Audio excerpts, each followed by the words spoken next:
हरिः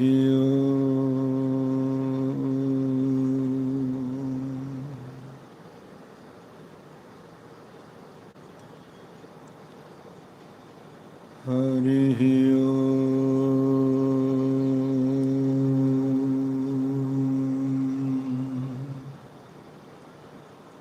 वृन्दावनेश्वर मुकुन्द मनोज्ञवेश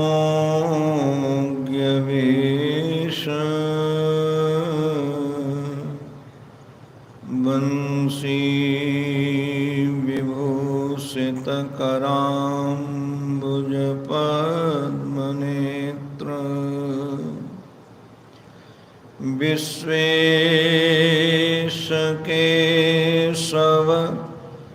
व्रजोत्सवभक्तिवश्य देवेश पाण्डवपते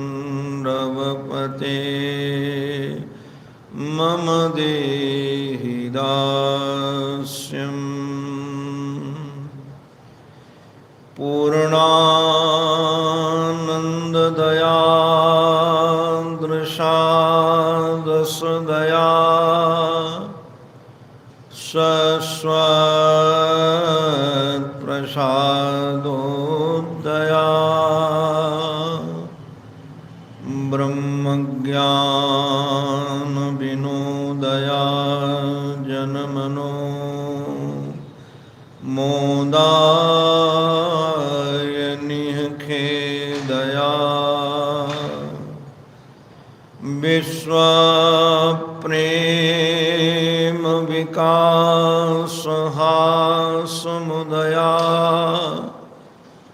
त्रैलोक्यसम्पद्दया पूर्णानन्ददया मदीयमनसे काञ्चित् कणां यच्छतु। यः स्वानुभावमखिल श्रुतिसारमेकम् अध्यात्मदीपमति तितिरशतां तमोन्नम् संसारिणां करुणयाः पुराणगुह्यं तं व्याससूनुमुपयामि गुरुं मुनीनाम्। ॐ नमः श्री परमहंसास्वादित चरणकमलचिन्मकरन्दाय भक्तजनमानसनिवासाय श्रीरामचन्द्राय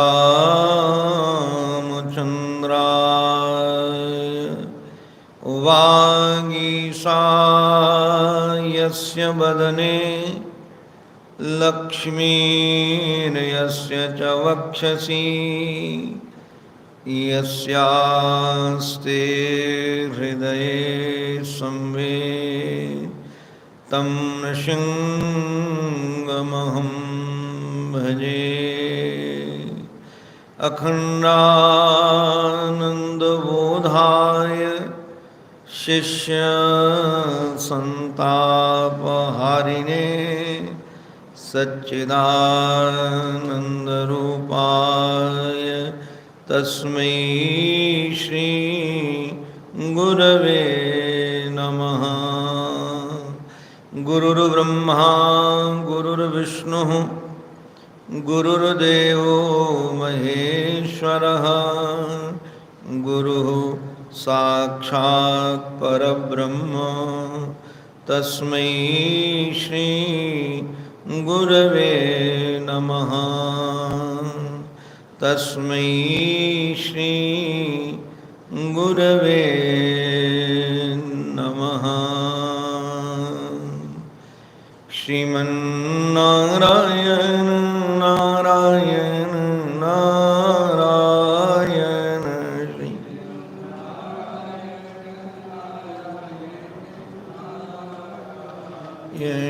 श्रीमन्नारायण नारायण नारायण श्री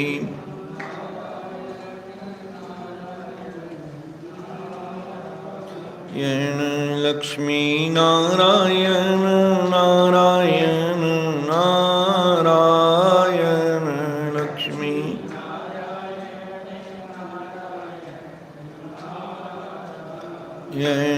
लक्ष्मी नारायण नारायण नारायण लक्ष्मी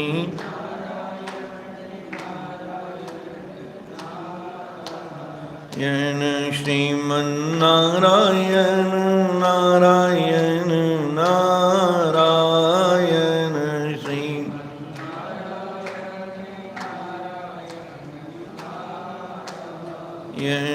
सद्गुरु नारायण नारायण नारायण सद्गुरु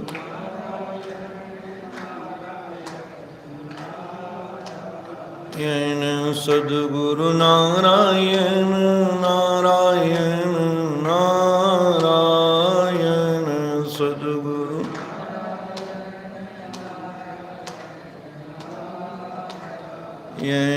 श्रीमन्नारायण नारायण नारायण श्रीमन्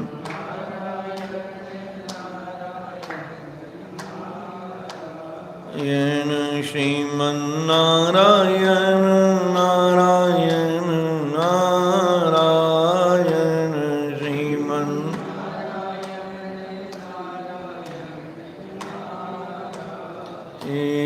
बोलो भक्तवत्सल भगवान की, सद्गुरुदेव भगवान की, श्री नृत्य गोपाल भगवान की। नमो महद्भ्यो सर्वेभ्यो नमो नमः।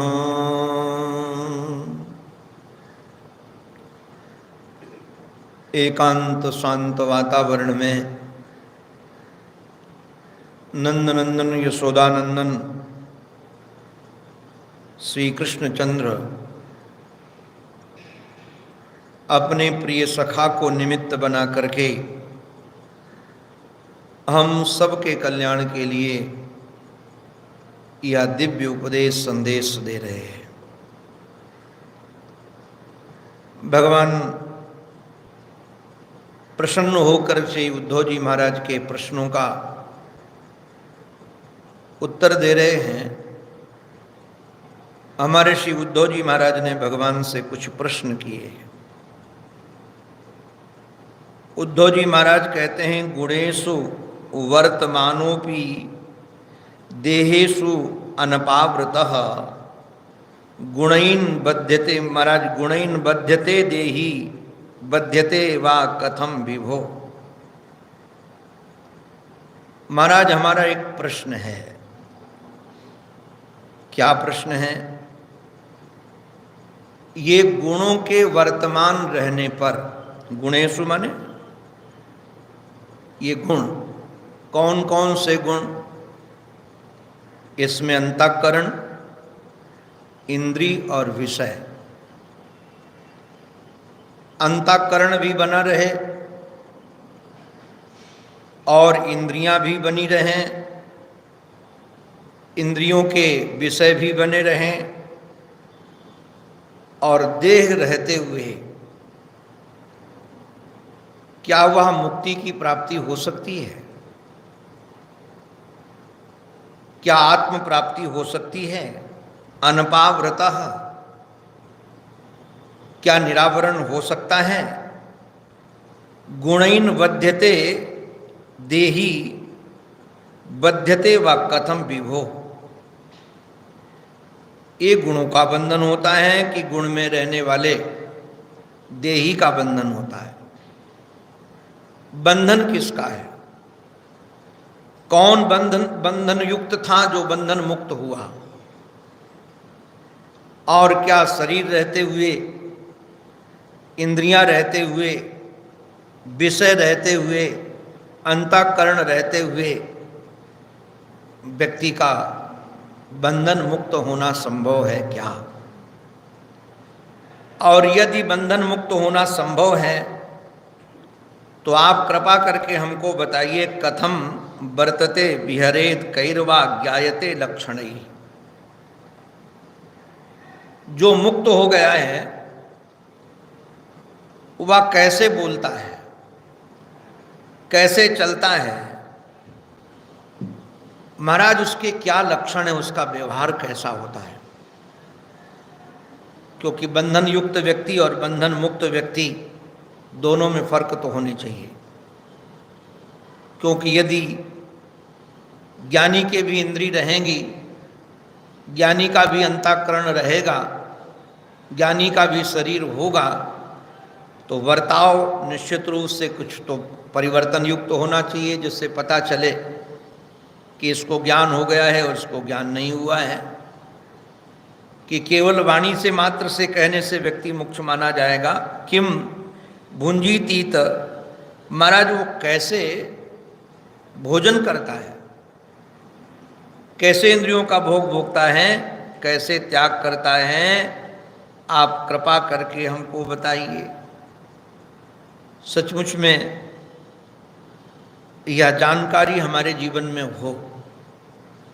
जानकारी इसलिए नहीं हो कि हमको किसी की परीक्षा लेनी है, हम कोई परीक्षक नहीं है। कई बार होता है व्यक्ति परीक्षा लेता है, ये भक्त है कि नहीं, ये ज्ञानी है कि नहीं, इसके जीवन में वैराग्य है कि नहीं। तो कोई थर्मामीटर लेकर के हमको किसी के जीवन में लगा करके उसके ज्ञान वैराग्य भक्ति को नापने की आवश्यकता नहीं है। ज्ञान वैराग्य भक्ति की जानकारी इसलिए चाहिए कि कम से कम हम अपना परीक्षण कर सकें।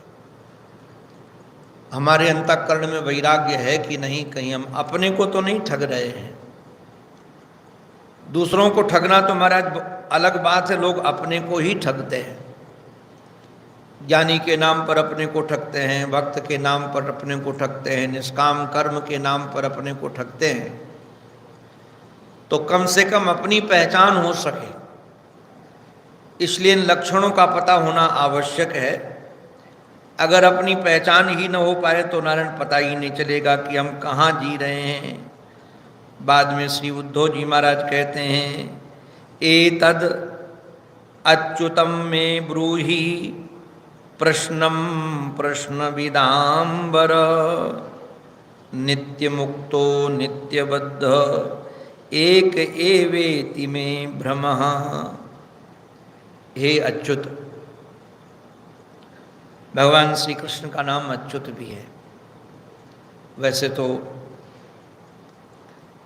भगवान के सहस्र नाम प्रचलित हैं और किस प्रसंग में कौन सा नाम रखा जाता है, उच्चारण किया जाता है, उसका भी महात्म्य है। कहाँ गोविंद कहते हैं, कहाँ गोपाल कहते हैं, कहाँ कृष्ण कहते हैं, कहाँ मोहन कहते हैं, कहाँ मुरारी कहते हैं, कहाँ गिरधारी कहते हैं। भगवान के अलग अलग नाम, उनके अलग अलग अर्थ हैं और उस नाम के आधार पर भगवान की अलग अलग लीलाएं भी हैं। लीला के आधार पर नाम है, नाम के आधार पर लीलाएं हैं। तो मैं निवेदन कर रहा था आप सबसे, उद्धव जी महाराज कहते हैं आप तो अच्युत हो। और सबसे विलक्षणता आपकी एक और भी है, प्रश्नम प्रश्न विदाम बर, आप प्रश्न को जानते हो। हमारे महर्षि ने तो एक बात कही कि जो प्रश्न के बाप को न जाने वह प्रश्न के उत्तर को सही दे नहीं सकता है। प्रश्न के बाप का भी पता होना चाहिए कि ये प्रश्न किस भूमिका से उठ रहा है, किस उद्देश्य को लेकर उठ रहा है। इसलिए हमने देखा है कि महापुरुष लोग एक ही प्रश्न के कई उत्तर देते हैं अधिकारी के आधार पर, क्योंकि उसका उद्देश्य क्या है प्रश्न पूछने का, ये प्रश्न का धरातल कहाँ से है। हमको एक सज्जन आते थे अपने दिल्ली से, वकील थे भरद्वाज। उन्होंने एक बार हमको बताया कि महाराज जी से बहुत दिनों से दिखे नहीं वो। महाराज जी से हमने प्रश्न पूछा कि महाराज जी, ये जितने बनिया होते हैं जो धन को खूब इकट्ठा करते हैं, वो मरने के बाद सब के सब सर्प बनते हैं, क्योंकि सर्प के महाराज प्रीति धन से होती है, तो धन जहाँ होता है वहाँ उसकी रक्षा के लिए वहाँ सर्प बनते हैं। तो महर्षि ने मुस्कुरा करके कहा, हाँ, ये जितने वकील होते हैं ये दो मुंह वाले सर्प बनते हैं, इधर से भी खाते हैं उधर से भी खाते हैं, ये दो मुंह वाले सर्प बनते हैं। तो कहने का अभिप्राय, ये प्रश्न पूछने वाले का उद्देश्य क्या था? उसका उद्देश्य ये जानकारी नहीं था, उसका उद्देश्य ये था कि जो वैश्य लोग हैं उनकी निंदा करना। तो अब प्रश्न का जो धरातल है, वहाँ से जो प्रश्न पूछा जाता है, जब तक वो पता न चले तब तक प्रश्न का समाधान नहीं हो पाएगा। और हमने महाराज बाबा का ग्रंथ का अध्ययन किया है, बाबा की गीता भी, गीता तत्वालोक, बाबा के उपदेश भी।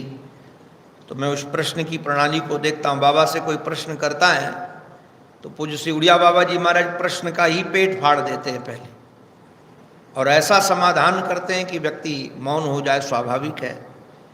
तो प्रश्न केवल कहाँ से प्रश्न उठ रहा है ये भी जानकारी आवश्यक है। केवल प्रश्न पूछने से काम नहीं बन जाएगा कि प्रश्न पूछा, प्रश्न पूछने का उद्देश्य क्या है। इसलिए कह रहे, एतद अच्युत में ब्रूहि प्रश्नम प्रश्न विदाम्बर।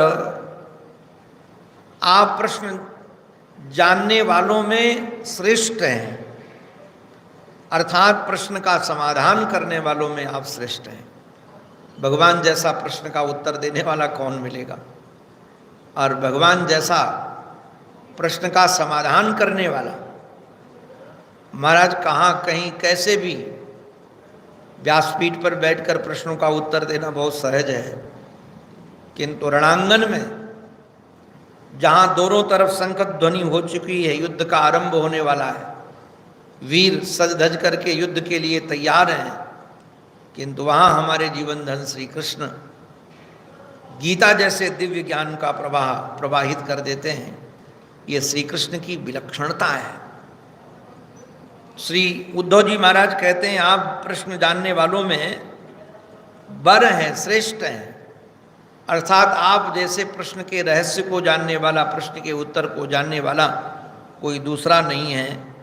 आप कृपा करके हमको बताइए, नित्य मुक्तो नित्यबद्ध एक एवेति में भ्रमः। एक आत्मा है, अब उसके बारे में यदि पूछा जाए, या कितने वर्ष से, कितने घंटे से, कितने दिन से बंधन युक्त है, आपसे पूछा जाए कि अपनी आत्मा को बंधन कितने सालों से, कितने जन्म से है, तो हम लोग उत्तर यही देंगे कि इसका पता नहीं, कब से है, इसका कोई आदि का पता नहीं, कितने वर्ष हो गए, कितने साल हो गए, कितने युग हो गए, कितने कल्प हो गए। तो कहा कि ये नित्य बद्ध है, आदि से बद्ध है, और आप कह रहे हैं कि नित्य मुक्त भी है। तो महाराज ये तो ऐसी बात हो गई, एक ही चीज को हमारे एकनाथ जी महाराज ने तो इतने पर्यायवाची शब्द लिखे हैं, कुछ पूछो नहीं, कई वाक्य एक जैसे।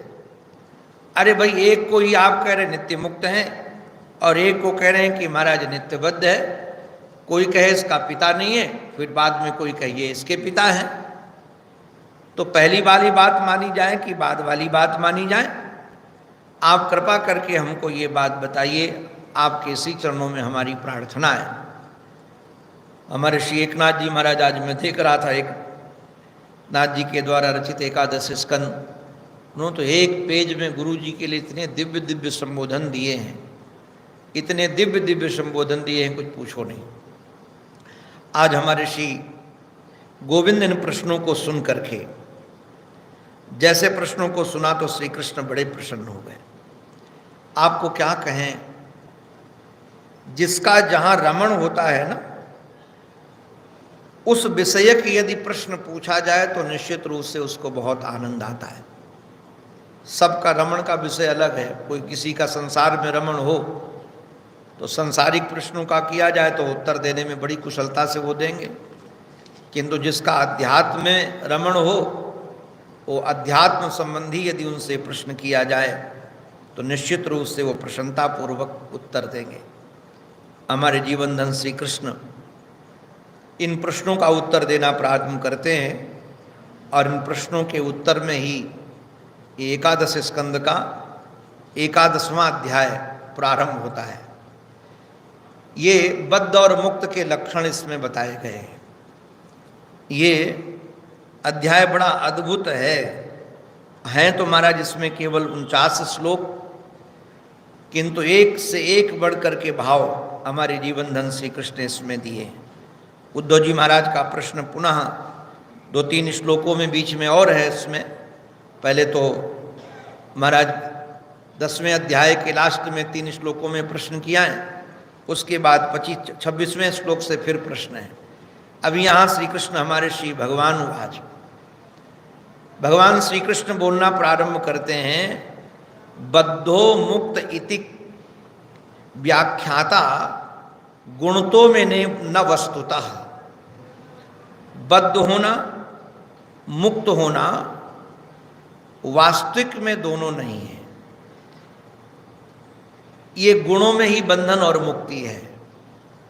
अंतःकरण में, इंद्रियों में, शरीर में ही बंधन और मुक्ति की कल्पना है। वस्तुता न महाराज बंधन है न मोक्ष है। अगर बंधन हो तो मोक्ष माना जाए और मोक्ष माना जाता है तो बंधन है। इन दोनों की चर्चा नहीं है। और ये चर्चा ब्रह्मा जी महाराज ने ब्रह्मस्तुति में भी की है 10वें स्कंद में, और हमारे श्री गौड़पादाचार्य जी महाराज ने भी इसी भाव को उद्धृत किया है कि न मुक्ति न निरोधक, नारायण मुक्ति है न बंधन है। वस्तुता न मुक्ति है न बंधन है, क्योंकि गुणस्य माया मूलन त्वान न में मोक्षो न बंधनम। ये सारा का सारा जो गुण है ये माया मूलक है। जिसमें बंधन है वही माया मूलक है। आप माया मूलक का अभिप्राय क्या समझते हैं? माया माने क्या है? माया माने है कुछ नहीं किंतु बंधन नजर आए। अब झूठ मूठ का यदि बंधन हो तो नारायण उसको बंधन क्या माना जाएगा? झूठ मूठ की ही मुक्ति मानी जाएगी। हमारे महात्मा लोग इसमें एक बहुत प्राचीन इतिहास सुनाते हैं। इतिहास इसलिए कह रहा हूं कि ऐसी घटना घटी थी। क्या सुनाते हैं इसमें? हमारे एक महात्मा तो कहते हैं कि मेरे साथ घटना घटी थी वो, और मैं स्वीकार करता हूं कि वो घटना उनके साथ भी घटी होगी, क्योंकि इस संसार में एक घटनाएं कई लोगों के साथ घट सकती हैं। ऐसा नहीं कि किसी के साथ एक की घटी तो दूसरे के साथ घटना नहीं घट सकती है, घटना घट सकती है। तो महात्मा हमारे सुनाते हैं श्री गुरुशरणानंद जी महाराज कि जब मैं काशी में पढ़ता था तो एक बार छुट्टी के दिन 80 घाट में स्नान के लिए गया। उसके गंगा के उस पार कहाँ चले जाते थे तो 80 घाट से ही लगा हुआ वाराणसी में धोबी घाट है, जहाँ धोबी लोग वस्त्र धोते हैं। अब जब वस्त्र धोते हैं धोबी लोग, तो वहाँ एक धोबी बड़ा उदास बैठा था और हाथ में गधे को भी पकड़े था। तो महात्मा ने पूछ दिया धोबी से, क्यों भाई दुखी क्यों हो? क्या कारण है मामा जी, क्या कारण है, दुखी क्यों हो? तो उन्होंने कहा महाराज बड़ी समस्या है। यहाँ से 3 किलोमीटर दूर हमारा घर है और वहाँ से वस्त्र लेकर के हम आ गए हैं। अब यहाँ से फिर अगर घर जाएंगे तो आने जाने में समय खराब होगा, और नहीं जाते हैं तो इसको बांधने वाली रस्सी हम भूल आए हैं। अगर बांधने वाली रस्सी लाए नहीं और छोड़ देंगे तो ये गधा भाग जाएगा। तो कहा क्या करें महाराज? बोले कोई दिक्कत नहीं, अभी ले चलो, हम बताते हैं। जहाँ उसको बांधते थे रोज, वो महात्मा वहाँ ले जा कर के झूठ मूठ के उसके हाथ घुमाए पैर में और कहा कि तुम बस अपना काम करो। महाराज वो दिन भर कपड़े धोता रहा, सुखाया, पोटली बांधी, और वो गधा उतनी ही परिधि में घूमता रहा जितनी परिधि में पहले घूमता था। वो उससे बाहर नहीं गया, वहीं अपना चरता रहा, वहीं खड़ा रहा। जब सायंकाल वो महात्मा महाराज आए लौट कर, तो देखा कि वो धोबी बड़ा उदास बैठा है। फिर पूछा अब क्यों उदास हो, क्या कारण है? बोले महाराज जी मेरा गधा किसी काम का नहीं रहा। क्यों?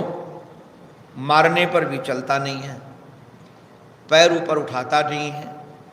तो महात्मा ने कहा कि एक बात बताओ, तुमने बंधन खोला कि नहीं खोला?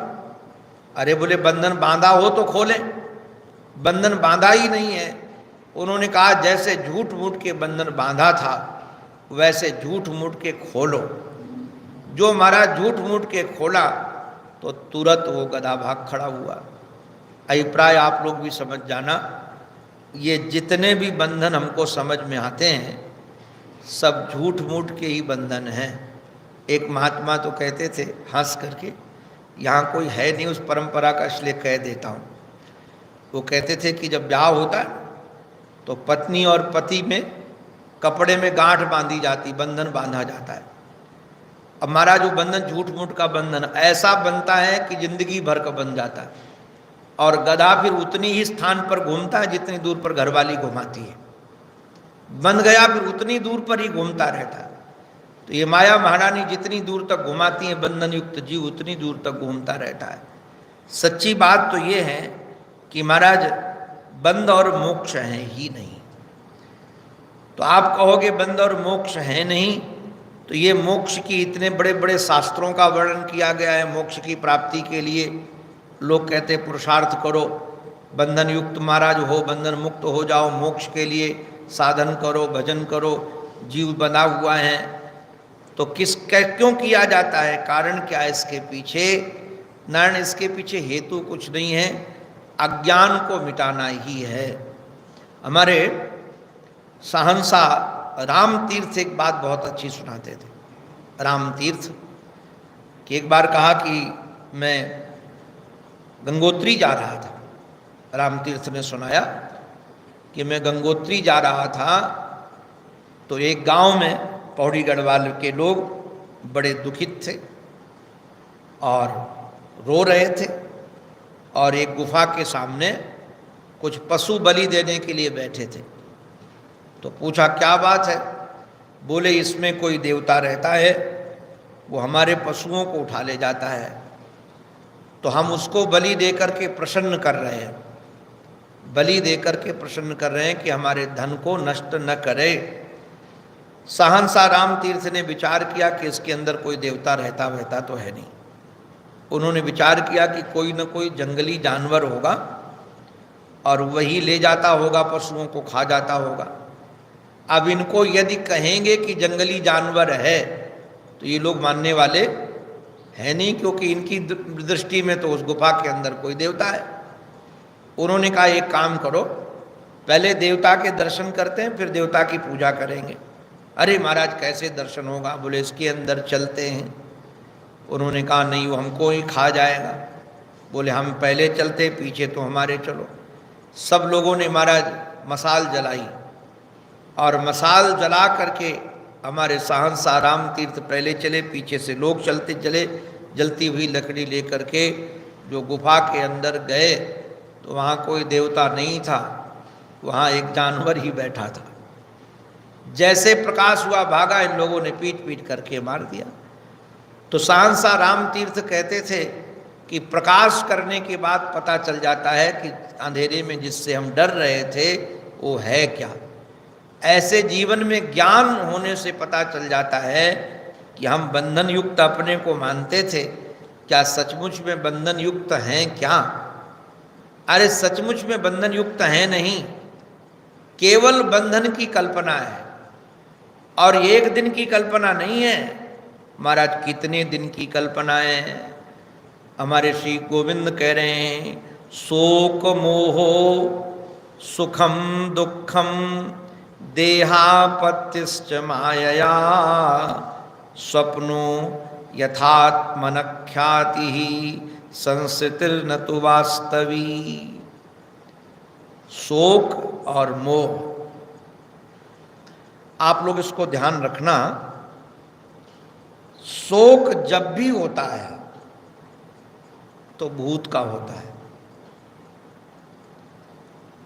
ये जो शोक के कारण लोग रोते हैं, तो ये वर्तमान के लिए नहीं रोते, भूत के लिए रोते। शोक करने वाले व्यक्ति के जीवन में निश्चित रूप से भूत लगा होता है, भूत, ये भूत पकड़े हुए हैं। और ये महाराज मोह क्या है, हमारे श्री एकनाथ जी महाराज ने लिखा है कि मोह का स्वरूप है मैं और मेरा। ये मोह का ही स्वरूप है, मोह वैचित्य। और इतना मोह हो जाता है व्यक्ति के जीवन में, ये महाराज आपको क्या कहें, आसक्ति का रूप धारण करता है। ऐसी आसक्ति जिसका नाम ही आसक्ति है। आसक्ति का अभिप्राय जो आ तो सकती है किंतु जाती नहीं है। तो ये मोह भी अज्ञान का ही हेतु है। और सुखम दुखम, ये सुख भी और दुख भी, ये सुख भी और दुख भी, ये संस्कृति संसार भी, चाहे शोक हो, चाहे मोह हो, चाहे सुख हो, चाहे दुख हो, चाहे संसार हो, ये सब माया के द्वारा बने हैं। माया के द्वारा का अभिप्राय क्या है, वास्तविक नहीं है, उनकी सत्ता नहीं है, दिखते तो हैं किंतु हैं नहीं। माया उसी का नाम है, दिखाई तो पड़े किंतु उसकी सत्ता न हो। हमने माया के विषय में वो जो स्वामी श्री हंसानंद जी महाराज से एक दृष्टांत सुना था। इस दृष्टांत के माध्यम से आप सब समझ जाएंगे। बहुत बचपन में सुना था, किसी ग्रंथ का ही होगा। ये महापुरुष लोग अप्रामाणिक बात तो बोलते नहीं हैं, आर्ष ग्रंथों में जो चर्चा होती है उस चर्चा को ही प्रवचन में सुनाते हैं महापुरुष लोग। तो महाराज जी सुनाते थे कि काशी नरेश के पास में एक जादूगर गया और जादूगर जाकर के बोला कि महाराज मैं आपको जादू दिखाना चाहता हूं। तो काशी नरेश ने कहा दिखाओ। बोले ऐसे नहीं दिखाएंगे। बोले सभा को बुलाओ, राज के लोगों को बुलाओ, सबके सामने दिखाऊंगा। महाराज मुनादी की गई, प्रजा के लोग उस जादूगर का जादू देखने के लिए इकट्ठे हुए। बड़ी भीड़ इकट्ठी हुई मैदान में। राजा का सिंहासन लगा, राज परिवार भी था राज महल के सामने ही। वो जादू दिखाने वाले ने कहा कि राजन, आपकी कृपा से ये जादू मैं दिखा रहा हूँ, कोई गुस्ताखी हो तो माफ़ कीजिएगा। और जादू का आप लोगों ने कभी देखा होगा, जादूगर जब जादू दिखाता है तो अपना सब ताम झाम फैलाता है। उसने भी फैलाया, उसके साथ में उसकी पत्नी भी थी। और ऐसा लगता था जैसे अभी कुछ दिन पहले ब्याह करके लाया है, नवविवाहिता थी और खूब सजे धजे कपड़े पहन करके वो देवी जी आई हुई थी। जादू दिखाना चालू किया, एक दो चीज़ें दिखाई। दिखाने के बाद महाराज नगाड़ों की आवाज़ आने लगी। और नगाड़ों की जब आवाज़ आने लगी तो जादूगर ने जाकर राजा को प्रणाम करके कहा कि महाराज मेरी दोस्ती इंद्र के साथ में है। इंद्र में देखो ये नगाड़े दैवासुर संग्राम के हैं। जादू तो मैं बाद में दिखाऊंगा, जादू का ही भाग होगा। उन्होंने कहा कि आज्ञा दीजिए महाराज मैं जाऊं। तो कहा आज्ञा है। और जैसे आज्ञा दी कि जाओ तो मुड़ करके आया, बोले महाराज एक समस्या है। राजा ने कहा क्या समस्या है बताओ। बोले जो हमारी पत्नी है, मैं युद्ध करने के लिए जाऊंगा तो आपके सुपुर्द कर जा रहा हूं, आप इसकी रक्षा कीजिएगा। आप प्रजा की रक्षा करते हैं तो हमारी घरवाली की भी रक्षा करेंगे। राजा ने कहा बेफिक्र होकर जाओ। महाराज जैसे वो जाने की तैयारी की तो कहाँ से जाए, अपने थैले से कच्चे धागे का बंडल निकाला और बंडल निकाल कर ऐसे फेंका।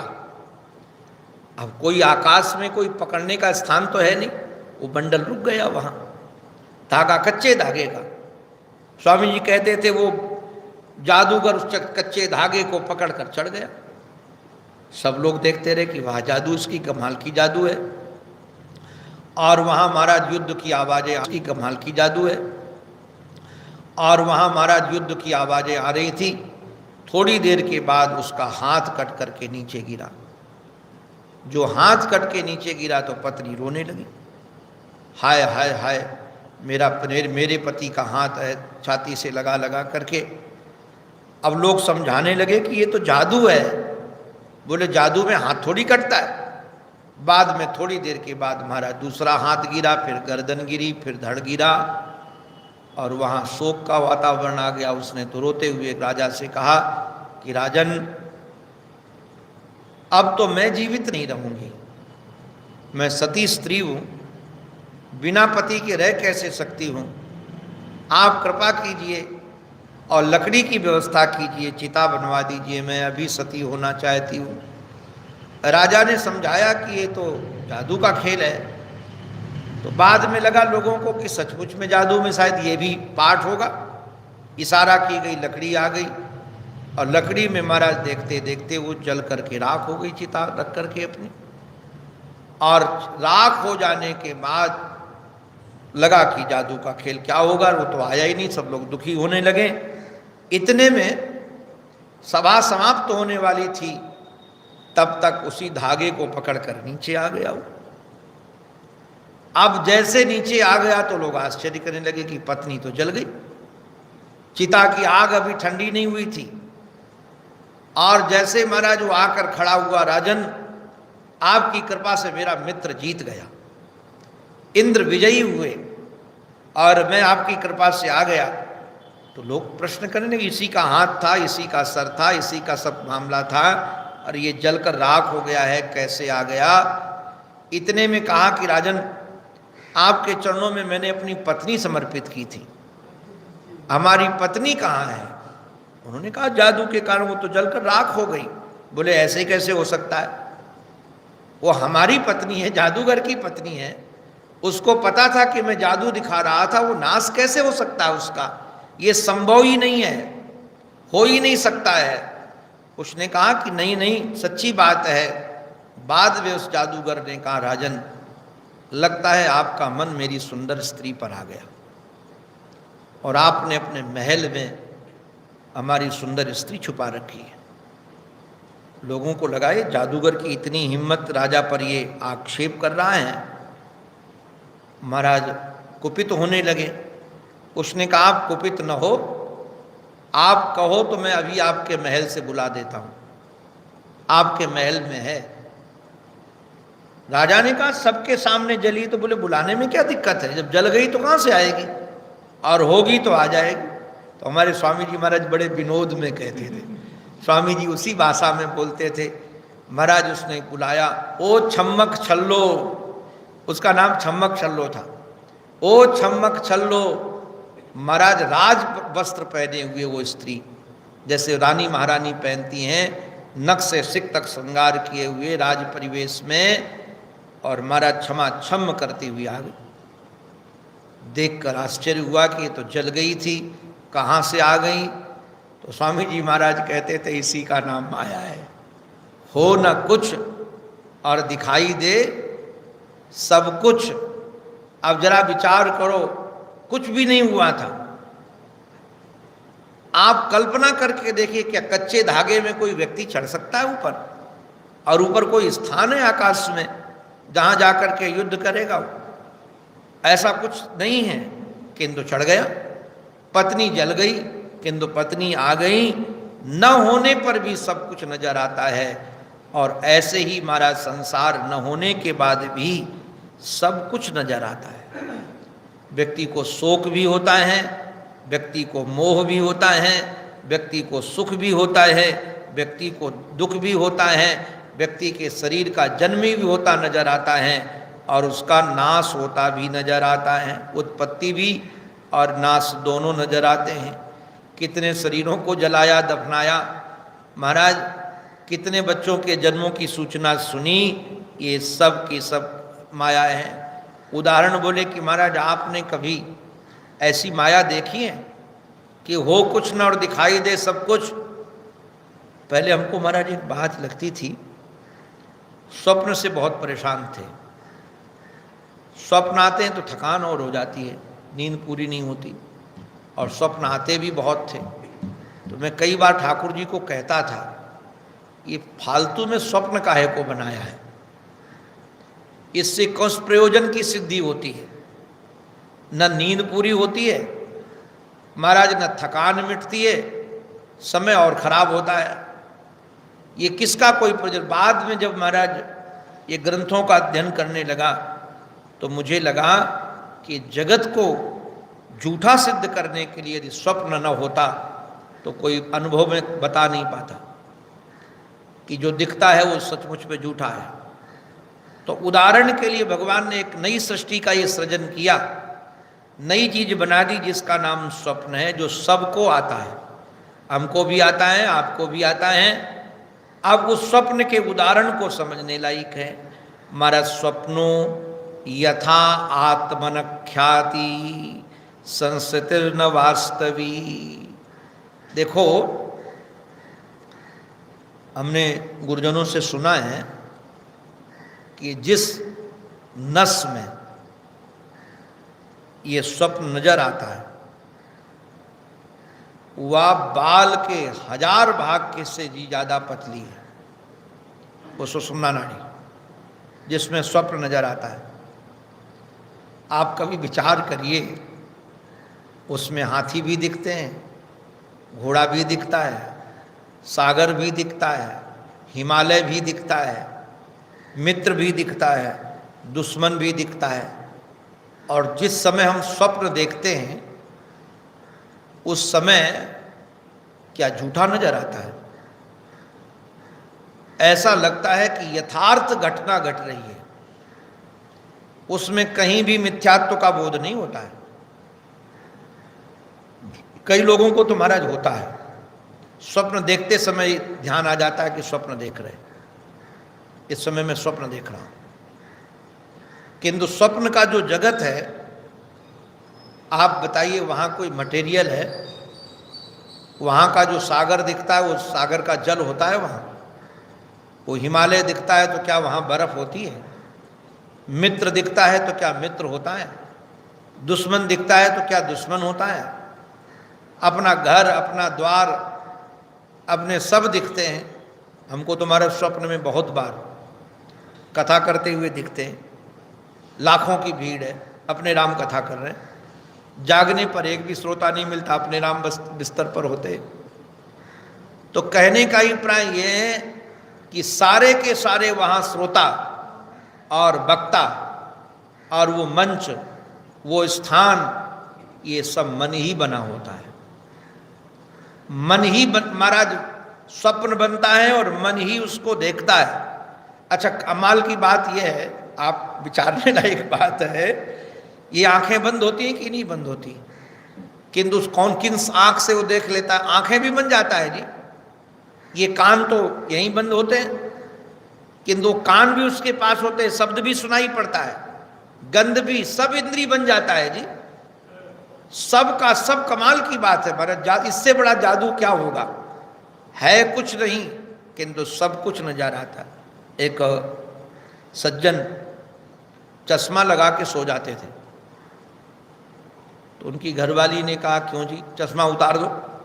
बोले, भावरी तुझे क्या पता है, अच्छे स्वप्न आएंगे तो कैसे देखेंगे, इसलिए चश्मा लगा के सोता हूं। अरे महाराज, इन आंखों से स्वप्न नहीं दिखता है, ये आंखें तो बंद होती हैं, ना इन कानों से सुनाई पड़ता है। कान भी बना होता है महाराज मन। अरे शरीर बना हुआ, संसार बना हुआ, जैसे मन ही सब कुछ बन जाता है, ऐसे माया महारानी महाराज इतना विशाल जगत का दर्शन करा देती हैं। संस्थितिर न वास्तवी, ये संसार है तो किंतु वास्तव में इसकी सत्ता नहीं है। बाद में भगवान कह रहे हैं विद्या विद्ये मम तनु विद्धि उद्धव शरीरिणाम मोक्ष बंध करी आद्य माया में विनिर्मिते। भगवान कहते हैं ये दो प्रकार की माया है, एक विद्या माया, एक अविद्या माया।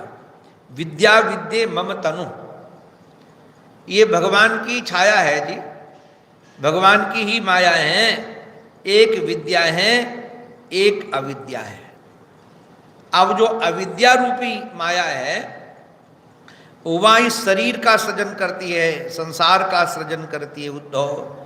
और जो आदि वाली विद्या माया है वो क्या करती है? बोले मोक्ष बंद करी आद्य। जो आदि वाली वो मोक्ष करने वाली, और अविद्या रूपी महाराज ये बंधन करने वाली। माया दोनों है, एक महाराज मोक्ष देने वाली और एक बंधन करने वाली। माया में विनिर्मिते, ये भगवान के द्वारा ही निर्मित। जो विद्या रूपी माया है अर्थात जो ज्ञान है, प्रकाश है वास्तव, उससे मोक्ष होता है। अर्थात उससे पता चलता है कि कोई बंधन नाम की चीज है ही नहीं। मोक्ष माने ये नहीं कि कहीं बंधे थे छूट गए। जो बंधन मान रहे थे, बंधन जान, अब जैसे झूठ मूठ के उस धोबी ने उसको छोड़ा था, तो ऐसा नहीं कि वो बंधा था, झूठ मूठ के छोड़ा था। जैसे झूठ मूठ का बंधन था वैसे झूठ मूठ के छोड़ दिया। ऐसे ही जो महाराज ये विद्या जो है, ये विद्या क्या करती हैं? बोले विद्या विद्ये मम तनु विद्धि उद्धव शरीरिणाम मोक्ष बंध करी आद्य माया में विनिर्मिते। ये मेरे द्वारा ही बनाई गई माया है। देखो विद्या रूपी माया, विद्या रूपी माया।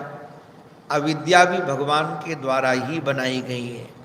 भगवान के द्वारा बनाई जाने के कारण भगवान ने लीला के लिए बनाई जी, आनंद के लिए बनाई इसको, किंतु ये जीव उसमें फंस गया।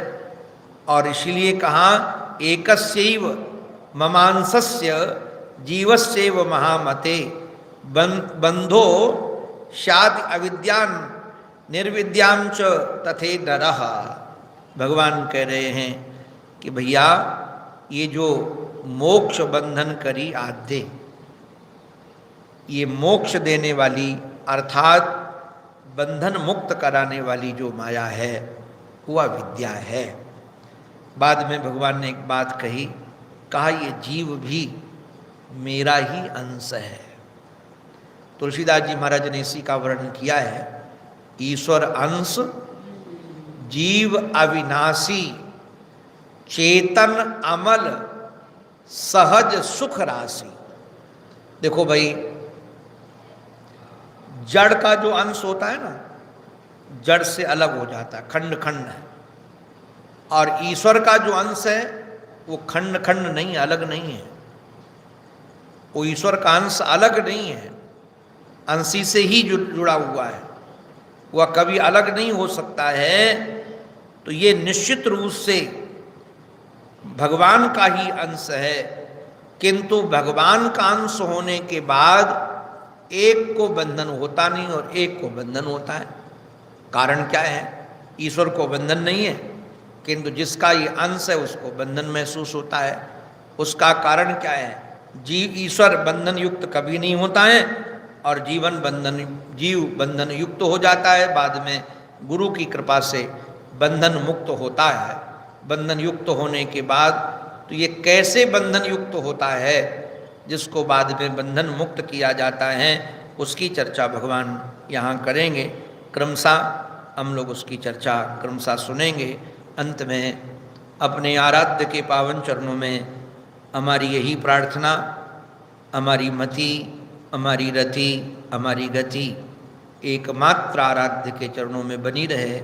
इसी प्रार्थना के साथ ये उनकी वाणी उन्हीं के पावन पवित्र चरणारविंदों में समर्पित बोलो भक्तवत्सल भगवान की, सद्गुरुदेव भगवान की जय। श्री वृंदावन बिहारी लाल की जय। जय जय श्री राधे, जय जय श्री राधे, जय जय श्री राधे।